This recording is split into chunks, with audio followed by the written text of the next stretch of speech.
faut que tu passes 90% de ton temps à recruter de nouveaux modèles. Et quand je te dis 90% de ton temps, je rigole pas. Il faut que tu passes vraiment 90%, il faut que tu fasses que ça en fait. Recruter, recruter, recruter.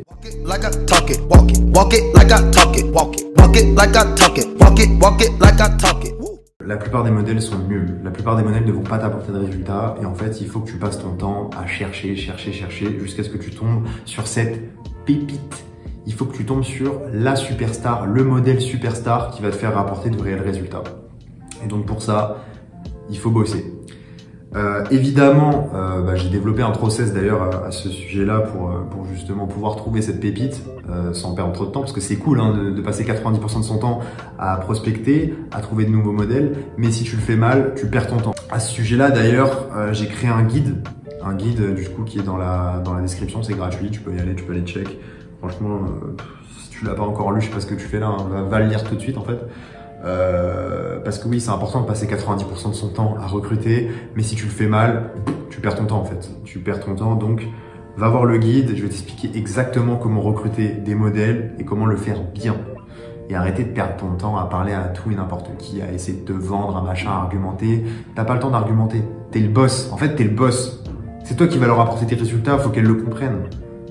Donc pour qu'elles le comprennent, il faut suivre un système précis que j'ai développé dans la description de cette vidéo. Comme tu as pu voir le titre de la vidéo, oui, effectivement, il y a quelque chose qui va faire que tu vas pouvoir recruter beaucoup plus de modèles. Il y a quelque chose qui va augmenter ton taux de conversion drastiquement. Mais vraiment drastiquement, parce que depuis que j'ai mis en place les choses que je vais te dire dans cette vidéo, ça a tout changé pour moi. Trêve de blabla, qu'est-ce qui va faire que tu vas pouvoir augmenter drastiquement ton taux de conversion? C'est tout simplement ta légitimité. C'est tout simplement ta social proof, c'est tout simplement tout ce truc qui va faire que les modèles vont avoir confiance ou pas en toi.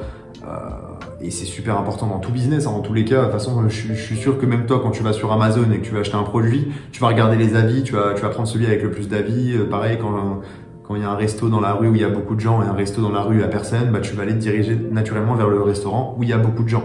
Donc ça, c'est quelque chose de logique. Je pense que tu le comprends déjà et c'est encore plus le cas dans le business, justement, OnlyFans. C'est encore plus le cas parce que la confiance est un facteur principal. C'est vraiment le sujet principal de ce business parce qu'on est sur un business quand même très spécial. C'est-à-dire que tu as accès un peu à l'intimité de cette personne-là. Voilà, c'est l'industrie du sexe en fait, l'industrie OnlyFans, l'industrie mime. C'est quand même quelque chose d'assez délicat et vraiment si ton modèle n'a pas confiance en toi, c'est mort. C'est mort. Donc, tu dois avoir cette social proof, une vraie social proof. Et tu vas voir, ça va faire toute la différence. Premièrement, il faut que tu aies une bonne identité visuelle. Il faut que tu aies un bon site. Malgré que dans tout business, normalement, je t'aurais déconseillé de faire un site parce que tu n'as pas besoin de faire un site pour te lancer normalement dans un business. Tu n'as pas besoin de faire un site pour avoir des clients. Et bah dans ce business-là, ça change beaucoup de choses. Ça change beaucoup de choses apparemment. Enfin, j'ai pu tester hein, avec et sans site et j'ai ressenti directement la différence. Mais au-delà de ça, il faut quand même aussi avoir un beau site. Hein. C'est pas non plus t'as le site tout pourri, le premier venu que tu peux trouver sur internet, le premier template que tu prends sur Wix. Non. Faut quand même un beau site, une belle identité visuelle, avec un Instagram qui suit cette identité visuelle, un beau logo. Voilà, tout ça, ça va faire en sorte que déjà, visuellement, tu as l'air professionnel. Je te conseille vivement d'avoir un site, mais évidemment, je te conseille aussi de ne pas passer toute ta vie dessus. Passe-y 24 heures sur ton site maximum, travaille un peu tes couleurs, travaille un peu tes visuels, mais te prends pas la tête non plus. Hein. Faut pas non plus être Apple, faut pas avoir le design de l'année. Ce qu'il faut prendre en compte, c'est que dans l'identité visuelle, il y a aussi le facteur humain. Il n'y a pas que le facteur design. Il faut que sur ton Instagram, il y ait des modèles, des photos de modèles qui soient identifiées, etc. Tout ça, c'est des choses qui vont rassurer les personnes que tu vas prospecter. Quand la meuf, elle va aller sur ton compte Instagram et qu'elle va voir qu'il y a d'autres modèles sur ton feed, et ben direct, elle va se sentir rassurée. Elle va cliquer, hop, elle va voir la meuf, elle a 10 000 abonnés, elle va se dire « Ah ouais, trop bien, tu vois ». Donc ça, c'est super important. Ça peut être un bel avantage si tu as un beau lifestyle, si tu as un beau compte personnel, si elle voit que tu es là, tu voyages beaucoup, que tu es avec tes modèles, que vous faites des shootings photos, tout ça c'est des trucs, c'est un plus, c'est vraiment à ne pas négliger. Après voilà, on peut pas l'avoir, donc tu peux pas l'inventer, tu peux largement faire sans, mais je te jure qu'avec des photos de modèles et un bon lifestyle et un bon design et un bon site, tu tu vas augmenter ton taux de conversion de minimum x2 voire x3. Donc c'est pas du tout négligeable.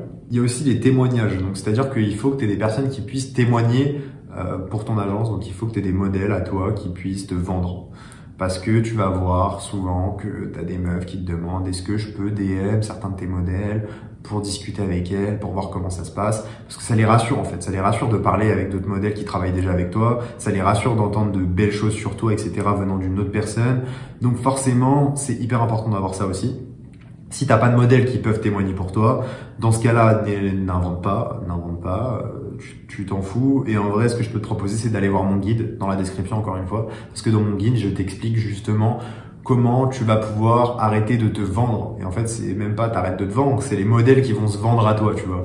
Et depuis que j'ai appliqué mon guide et que j'ai appliqué mon système, et ben généralement, les meufs ne me demandent pas de témoignages, elles me demandent pas d'aller DM, je sais pas qui, je sais pas quoi. Donc à ce niveau-là, va voir mon guide, comme ça t'auras pas ce problème. Par contre, un truc qui est là par contre, alors là c'est game changer de ouf. Pareil, je pense que ça a doublé mes résultats, mais pareil, tu peux pas l'inventer. C'est les screenshots de résultats. Et oui, parce qu'un screenshot vaut 10 000 mots. Je peux te le dire, un screenshot vaut 10 000 mots. Quand tu lui montres des screenshots avec des 10 000 euros, des 5 000 euros, des machins de résultats OnlyFans, la meuf a dit ah oui d'accord. Pourtant, en vrai, un screenshot, ça veut rien dire. Hein. Tu sais, tu peux le falsifier, etc. D'ailleurs, le falsifie pas. Je te vois déjà venir. Toi, tu vas prendre des screenshots de je sais pas qui et tu vas les mettre sur ton site. Tu vas les envoyer au modèle. Le fais pas. Fais pas ça parce que ça va te foutre dans la merde, en fait. En fait, si tu mens sur tes résultats, eh ben, évidemment que la personne, quand elle va signer avec toi, elle va avoir des attentes. Elle va se dire, j'ai signé avec lui, il a déjà fait des 10 000, des 10 000, des 5 000, des 20 000, des je sais pas quoi pour d'autres meufs. Ça veut dire que moi, en quelques jours, en quelques semaines, j'aurai les mêmes résultats. Sauf que c'est pas ce qui va se passer parce que t'as pas les capacités encore pour atteindre ce genre de résultats. Et du coup, elle va avoir une attente beaucoup trop élevée par rapport à ce que toi, tu peux lui proposer. Donc forcément, derrière, elle va te ghost en fait. Elle va voir que les résultats sont pas au rendez-vous et tu vas la perdre. Alors que si tu joues franc jeu dès le départ avec elle, il y a beaucoup plus de chances que ça se passe mieux, en tout cas sur le long terme, ça c'est sûr. Je viens de me rendre compte que j'avais débranché mon micro, là je pense que le son est un peu mieux. Désolé, bon je suis con. Bref, ce que je disais, très important, c'est que tu ne dois pas tricher sur tes screenshots. Par contre, sur les abonnés, mais là tu peux y aller. Alors là, vas-y, mais fonce. Va sur le premier site venu là d'achat d'abonnés, là, achète 10 000 abonnés direct. Franchement, le meilleur investissement de ta vie, vraiment là, alors là pour le coup, j'ai jamais vu ça. Achète des abonnés, de toute façon, dans tous les cas, tu n'as pas besoin d'avoir de reach, tu t'en bats les couilles d'être shadowban, tu fais que du follow and follow. Donc dans tous les cas, on s'en fout. Achète des abonnés, je te jure, ça va changer ta vie. Parce que oui, les meufs, en fait, elles voient les abonnés, elles voient que tu as 200 abonnés et elles se disent, mais c'est de la merde en fait, pourquoi tu me proposes ça en fait? Comment ça? T'as 100 abonnés, tu veux que je travaille avec toi? Tu vas m'apporter quel abonné toi en fait avec tes 100 abonnés? En vrai, elles ont pas tort, hein. Elles ont pas tort en vrai, mais bon, en soi, c'est pas non plus la meilleure logique à avoir, quoi, parce que bon, bah oui, ok, moi j'ai 100 abonnés, mais je suis une agence, toi t'es une influenceuse, donc c'est pas pareil, mais bon, bref, les meufs ne le comprennent pas comme ça, évidemment, donc il faut que tu achètes des abonnés, même si c'est des faux, on s'en fout, la plupart, elles regardent même pas, et il y en a qui vérifient, mais même celles qui vérifient, tu leur dis ouais, j'ai acheté des faux abonnés. Bah ouais, parce que si j'avais pas acheté des faux abonnés, tu m'aurais pas répondu. Au-delà de tout ça, il faut aussi un contrat, voilà, pareil, hein, c'est comme le site, ça sert à rien normalement un contrat, mais là il en faut un, parce que pareil, c'est des choses qui vont rassurer, c'est des formalités, hein, tu vas jamais aller poursuivre une meuf en justice si elle te quitte du jour au lendemain. Qu'est-ce que tu vas aller te faire chier en justice, enfin, tu vas perdre plus d'argent qu'autre chose, et en plus il y a très peu de chances que tu gagnes le procès. Donc en vrai, c'est surtout pour elle, pour qu'elle se dise ah, j'ai signé un contrat, machin, je suis sécurisé. Enfin, c'est normal, hein, la pauvre, quand même, elle te donne tout son contenu et tout, tu peux faire tout et n'importe quoi avec son contenu. Donc elle a quand même un engagement quand même assez conséquent envers toi. Donc il faut quand même qu'elle se sente rassurée sur ces points-là. Il faut qu'il y ait quand même toute cette formalité et il faut qu'il y ait du coup des contrats, évidemment. J'ai un dernier point à souligner, c'est un point qui sort un peu du cadre de la vidéo, étant donné que c'est quelque chose qui va intervenir après le recrutement de la modèle. Mais je trouve qu'il est important d'en parler parce que tout simplement, c'est bien de recruter une modèle, mais si derrière elle te quitte au bout de 2 jours, c'est comme si tu ne l'avais pas recrutée. Donc effectivement, ce point-là, c'est l'onboarding. Donc pour ceux qui ne savent pas, l'onboarding, c'est l'intégration du modèle dans ton agence. Donc une fois qu'elle signe le contrat, qu'est-ce qui se passe? Quelles vont être tes actions? Et ça, en fait, cette intégration doit être hyper professionnelle. En fait, elle doit se sentir entourée de professionnels. Il faut que ça la rassure, il faut que ça la réconforte dans son choix. Parce qu'elle t'a choisi. Elle a choisi de s'engager avec toi. Donc il faut qu'elle soit rassurée dès le départ. Il faut que la première impression soit nickel. Donc très important de travailler sur son onboarding. Il faut vraiment que tu sois professionnel. Donc créer-lui un espace. Donc la meilleure manière de créer un espace, c'est un drive. C'est le truc le plus simple. Tu lui crées son espace modèle avec son drive, ses petits fichiers, etc. pour qu'elle puisse y mettre son contenu et tout. Crée-lui ça. Demande-lui de faire ses premières actions directement. Donc demande-lui, je sais pas, de faire 10 vidéos, 10 photos, de signer le contrat, de t'envoyer quelques petites infos, sa carte d'identité ou j'en sais rien. Voilà, il faut qu'il y ait un process. Dès que la modèle elle signe, il se passe ça, ça, ça, ça, ça.